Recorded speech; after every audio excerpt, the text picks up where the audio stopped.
Welcome to Furniture Industry News, your go-to podcast for the latest updates and insights in the world of furniture retail. In today's episode, we will explore several compelling stories impacting our industry. We'll start with a deep dive into the innovative approach of hybrid retailing, combining the best of both online and in-store shopping experiences. Next, we'll shift our focus to the U.S. mattress market, currently grappling with injuries from imports sold at unfair prices. What does this mean for domestic manufacturers and consumers? We'll also delve into the details of a class action lawsuit against the Dufresne Spencer Group, sparked by a significant data breach that could have long-lasting consequences for customers. Adding to the legal fronts, we'll discuss a massive £1 billion lawsuit an independent retailer association in the UK has filed against Amazon for allegedly misusing retailer data. What could be the repercussions for one of the world's largest retail giants? Then, we'll review the recent financial performance of innovative furniture brand Lovesac, which, despite a drop in Q1 sales, maintains an optimistic outlook thanks to strategic product launches and future plans. We'll also highlight Flexsteel's recent decision to add a freight surcharge as ocean container rates continue to rise, impacting pricing and logistics strategies. Finally, we'll examine RH's first quarter losses attributed to economic challenges and growth-related costs, alongside their strategy of aggressive investment and ambitious plans for new design galleries and studios. Stay tuned as we unpack these stories and more on today's episode of Furniture Industry News. We kick off today's episode by diving into the world of hybrid retailing, a revolutionary approach merging the convenience of online shopping with the tactile pleasures of in-store experiences. In the ever-evolving landscape of consumer preferences, hybrid retailing stands as a promising beacon for the future of shopping. So, what exactly is hybrid retailing? Think of it as the best of both worlds. Consumers today are spoiled by the swift logistics of giants like Amazon and the vast selections offered by online platforms such as Wayfair. They want endless choices, competitive prices, and near-instant delivery. However, while many shoppers begin their journey online, they often finalize their purchases in physical stores, where they can touch, feel, and test products. This is particularly true in the home furnishings market, where the sensory experience is invaluable. Recently, Wayfair, a predominantly online powerhouse, opened a 2-story, 150,000 square foot store in Wilmette, Illinois. Dubbed as a one-stop shop for everything home, from furniture to decor and even home improvement products, this store represents a significant leap into the hybrid retailing realm. Interestingly, it also features a restaurant, echoing IKEA's model, adding another layer to the customer experience. Wayfair isn't alone in embracing hybridization. They join other online-first companies like Warby Parker, Casper, and Allbirds, each striving to enhance their sales by bringing brick-and-mortar elements into their predominantly digital presence. However, despite the enthusiasm, the road to success through hybrid retailing isn't straightforward. Data suggests that while physical stores are attracting visitors, particularly from Gen Z, who intriguingly prefer shopping in physical stores, translating these visits into substantial sales growth is challenging. For instance, both Warby Parker and Allbirds have seen a slowdown in acquiring new customers through their physical stores compared to earlier years. Warby Parker has pivoted to provide in-store vision-related services, while Allbirds is temporarily halting new store openings to focus on profitability through third-party distribution. It's clear that the hybrid model is still evolving. Consumers today expect not just a seamless transition between online and in-store experiences, but also impeccable customer service, rapid and hassle-free checkouts, fast pickup options, and diverse delivery choices. The hybrid shopper is, in essence, demanding the best of both worlds. Wayfair's new venture exemplifies this demand and signifies a broader trend in the industry. Traditional retail metrics are shifting, and success will increasingly depend on how well retailers can balance online efficiency with in-store engagement. Innovatively integrating these two realms might just be the secret sauce for future retail triumphs. In summary, hybrid retailing seems poised to offer a viable path to success, catering to the evolving desires of modern consumers. But make no mistake, while the concept promises much, its execution requires continual adjustment and refinement. As we witness more companies dabbling with this model, it will be fascinating to see who navigates the bumps in the road successfully and sets new benchmarks in the shopping experience. Next, we turn our attention to the U.S. mattress industry, which has been significantly affected by imports from 8 countries selling mattresses at less than fair value. This issue came to light following a determination by the U.S. International Trade Commission, which found that these imports have materially injured the domestic mattress industry. These countries include Bosnia and Herzegovina, Bulgaria, Burma, Italy, Philippines, Poland, Slovenia, and Taiwan, among others. The Department of Commerce has stated that mattresses from these 8 countries are being sold in the U.S. at prices that are less than fair value. This pricing practice, often referred to as dumping, essentially means that these products are sold at such low prices that they undercut domestic products, making it difficult for U.S. manufacturers to compete. Interestingly, the initial petition filed last summer included 13 countries, but the Commission's announcement omitted 5. These 5 countries, India, Kosovo, Mexico, Spain, and Indonesia, were initially under scrutiny, with Indonesia specifically targeted for selling government-subsidized mattresses. However, their current status remains unclear, as the Trade Commission has not provided further updates. So, what does this all mean for the domestic market?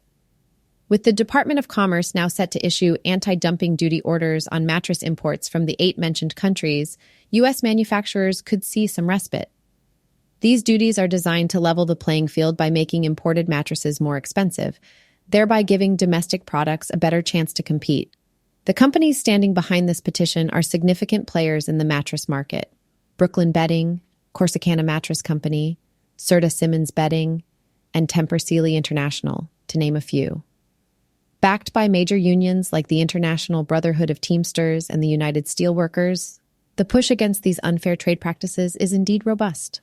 The overall goal is to stem the tide of low-cost imports that are harming U.S. businesses. These anti-dumping duties could potentially stabilize the pricing imbalance and create a more equitable environment for domestic manufacturers to thrive. However, it's worth noting that such changes could also result in higher prices for consumers.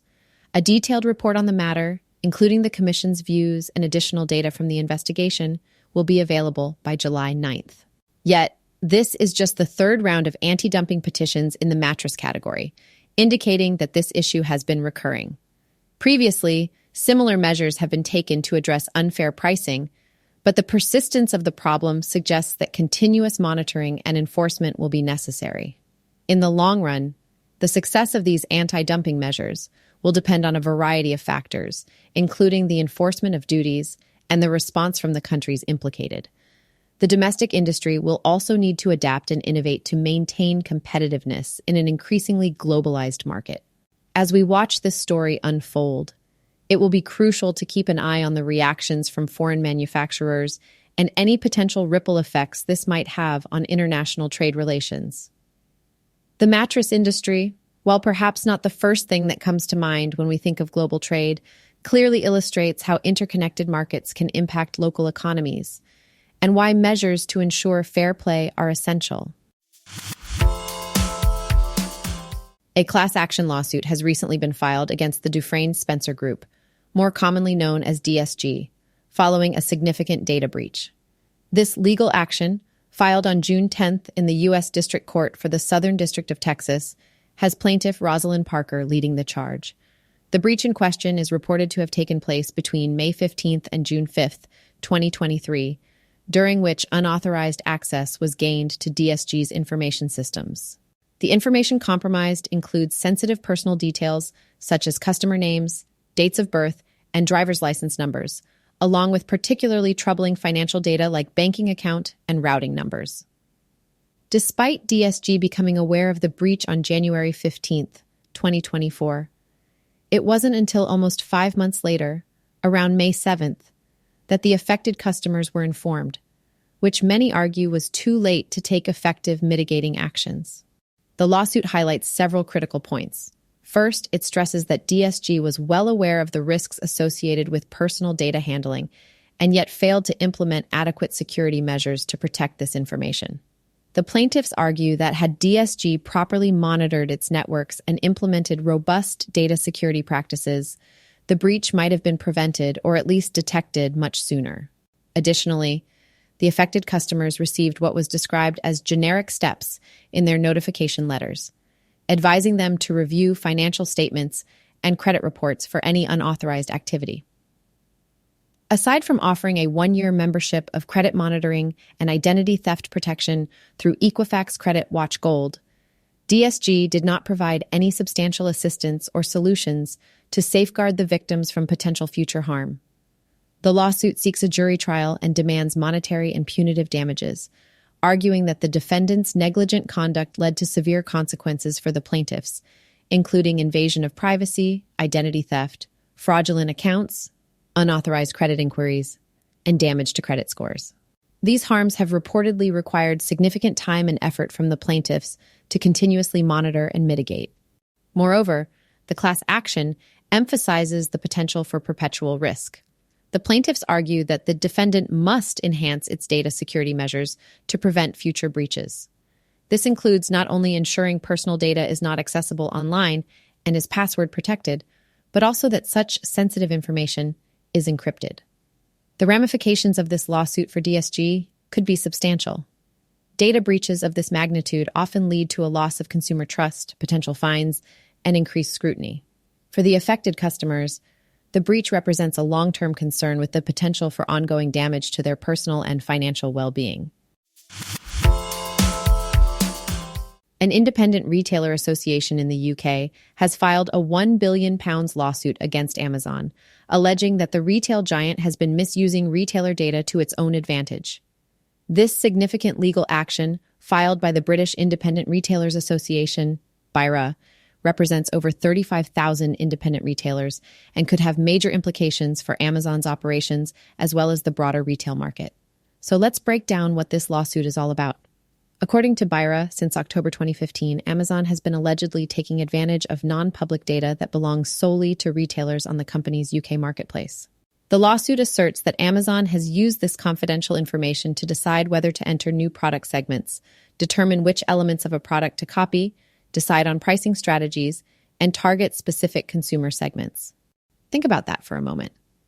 Independent retailers, already paying a non-negotiable 30% commission on every product sold on Amazon's marketplace, are now accusing the tech giant of using their proprietary data to create competing products sold at cheaper prices.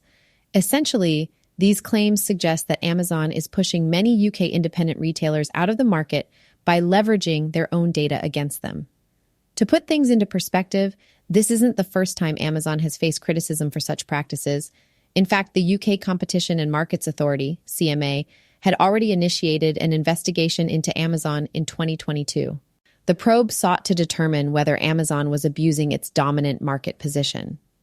Allegations included giving an unfair advantage to its own retail business and retailers that use its services over other third-party retailers on its marketplace. In an effort to avoid a detailed investigation and potential ruling from the CMA, Amazon offered several commitments. These commitments included halting some of the practices under scrutiny and appointing an independent trustee to monitor its compliance with the CMA's regulations. However, BIRA's lawsuit indicates that these measures might not have been sufficient to address the concerns of the independent retailers. Amazon's response to the new lawsuit has been swift, but somewhat dismissive. A spokesperson mentioned to Sourcing Journal that while the company hadn't seen the suit yet, they believed the claims were likely without merit. Nevertheless, the gravity of the accusation cannot be understated. The claim filed by BIRA is the largest collective action ever launched by UK retailers and has garnered significant attention. So what could happen if BIRA's claims hold up in court? Firstly, there could be a massive financial hit to Amazon, reminiscent of the £1 billion price tag of the lawsuit. Beyond just the monetary impact, the lawsuit could force Amazon to alter its business practices significantly. This could mean more stringent regulations around how Amazon accesses and uses retailer data, and perhaps even more oversight from regulatory bodies like the CMA. For the broader retail market, the outcome of this case could set a precedent. Smaller retailers, not just in the UK but globally, might feel empowered to challenge dominant online platforms if they believe there's an unfair advantage being leveraged against them. This could lead to a shift in dynamics, fostering a more level playing field where data transparency and fair competition are emphasized. One might argue that such legal actions are a natural progression in the evolution of the retail landscape, where data is as valuable as the products themselves. As more businesses pivot online and integrate digital tools into their operations, the boundaries of data usage and privacy will continually be tested and redefined.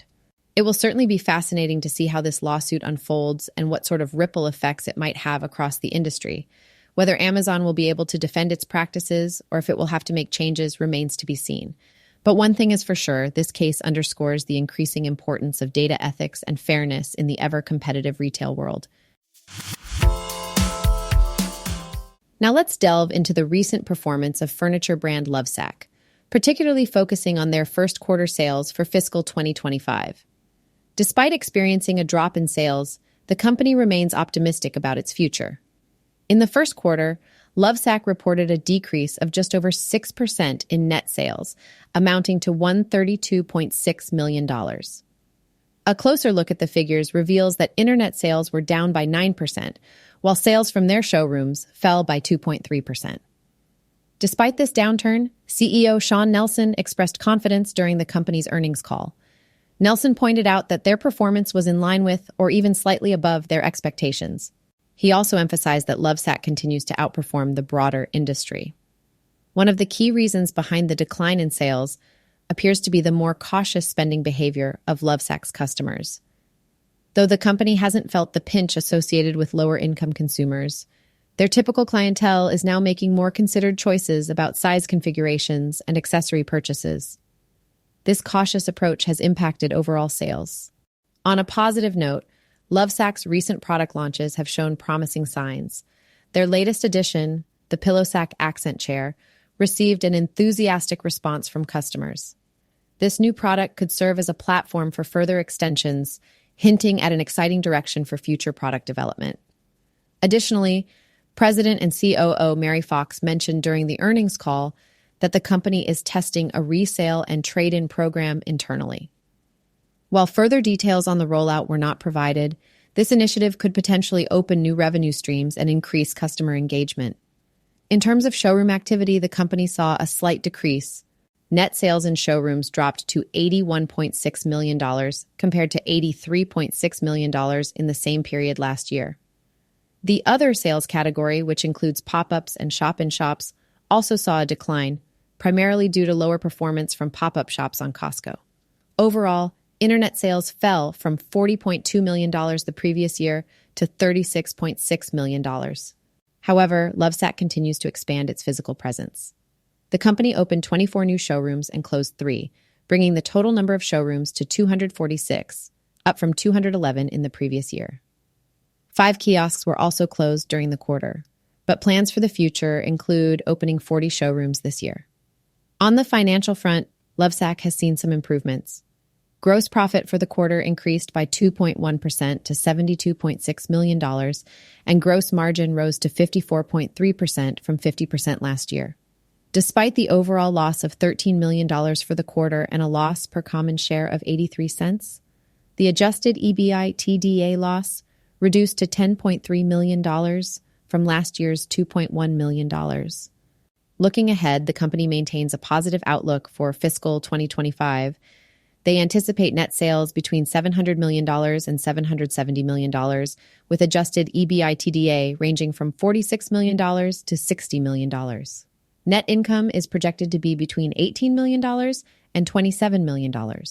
For the upcoming quarter, Lovesac expects net sales to range from $152 million to $160 million, and an adjusted EBITDA loss between $2 million and $5 million, with a net loss ranging from $6 million to $8 million. Lovesac seems steadfast in its strategies to navigate these challenging times while preparing for growth.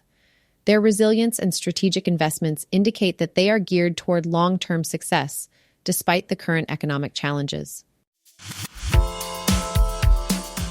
Flexsteel has announced a new freight surcharge due to rising ocean container rates, a move which reflects ongoing logistical challenges in the international shipping market.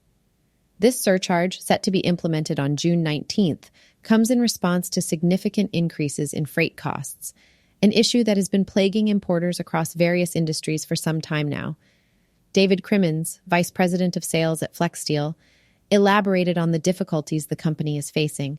He said, "We're having real issues getting capacity at contracted rates, and we're compelled to move to open market rates to ensure the continued flow of goods and strong service levels for our customers." The persistent rises in ocean freight rates have reached a point where Flexsteel can no longer absorb these costs without impacting their bottom line. Crimmins shared a broader perspective, explaining that the uncertainty and rapid fluctuations in freight costs are now considered part of the new normal.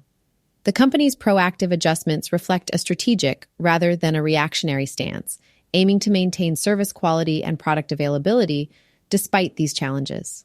So, what does this mean for Flexsteel's business and its pricing strategy moving forward? The surcharge will undoubtedly impact costs for retailers and potentially end consumers. However, by implementing this surcharge, Flexsteel aims to stabilize its financial footing, ensuring that they can continue to deliver products without significant disruptions. It is a balancing act between absorbing costs and passing some of those costs down the line to maintain operational efficiency. This move also signals to the market that companies are willing to make tough decisions to ensure long-term sustainability. Flexsteel's decision may prompt other companies to follow suit as the pressures of global logistics continue to influence business strategies across the sector. In summary, Flexsteel's freight surcharge is a strategic response to ongoing and escalating global shipping costs. While this introduces added costs, it is a necessary measure to preserve the integrity and reliability of their supply chain. As the company navigates these turbulent waters, their actions will likely serve as a barometer for others in the furniture industry facing similar challenges. RH has posted losses for Q1 2024, attributed to growth-related costs and economic challenges. For the 3 months ending May 4th, RH reported net revenues of $726.96 million, down 1.65% compared to $739.16 million in the same period last year. The net loss was $3.625 million, or 20 cents per diluted share. This is a stark contrast to Q1 of 2023, where RH posted a net income of $41.89 million, or $1.76 per diluted share. The adjusted first quarter EBITDA margin fell to 12.3% from 19.8% in 2023. Despite the red ink, RH's CEO, Gary Friedman, maintains a positive outlook. Friedman notes that while the company's aggressive investments during a downturn have hurt short-term results, they also position RH to capitalize on long-term opportunities. He mentioned that these opportunities are beginning to materialize, particularly as many online furniture brands struggle to remain profitable. This gives RH a competitive edge during times of market disruption and dislocation. Focusing on the future and growth, RH has some ambitious plans lined up for the year. On the domestic front, the company is set to open new design galleries in Raleigh, North Carolina, Newport Beach, California, and Montecito, California. These will join already established locations in Cleveland and Palo Alto, California. Additionally, RH will introduce its first RH interior design studio in Palm Desert, California.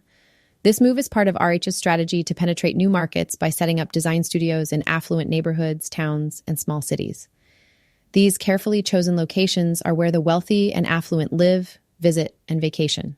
Interestingly, RH also plans to augment some of its larger design galleries with standalone design studios. For example, they have already successfully applied this model in East Hampton and Napa Valley. Friedman believes this approach will enhance customer engagement and solidify the brand's presence in key markets. However, Friedman acknowledges the headwinds that RH faces. He expects the challenging business conditions to persist until interest rates ease and the housing market begins to rebound. This has led to a cautious yet optimistic outlook for the fiscal year 2024. While home furnishing sales are expected to remain under pressure, Friedman anticipates that demand trends will accelerate as the fiscal year advances. Key to RH's strategy is the belief that competitive advantages established today will yield significant benefits once market conditions improve. In summary, RH's first quarter losses are indicative of the broader economic challenges facing the retail sector. Yet, the company's aggressive investment strategies and thoughtful expansion plans underscore a long-term vision that aims to capture market opportunities during these turbulent times. As RH continues to navigate the fiscal year 2024, all eyes will be on how these investments and strategic moves pay off in the long run. That's all for today's episode of Furniture Industry News. Thank you for tuning in and joining me as we delved into the latest updates that are shaping our industry. From the evolving landscape of hybrid retail to the challenges facing the U.S. mattress industry, and from major lawsuits against retail giants to strategic moves by companies like Lovesac and Flexsteel, we've covered a lot that's worth keeping an eye on. If you found today's episode insightful, be sure to subscribe to the podcast so you never miss out on the latest news and expert commentary in the furniture retail world. Share this podcast with your colleagues, friends, and anyone interested in the behind the scenes of this dynamic industry. Don't forget to follow us on all our social media platforms for additional content and updates between episodes. Your feedback and engagement are greatly appreciated, so feel free to leave a review or reach out with any topics you'd like us to cover in future episodes. We'll be back soon with more in-depth analysis and discussions to keep you informed and ahead of the curve. Until next time, stay informed and keep innovating.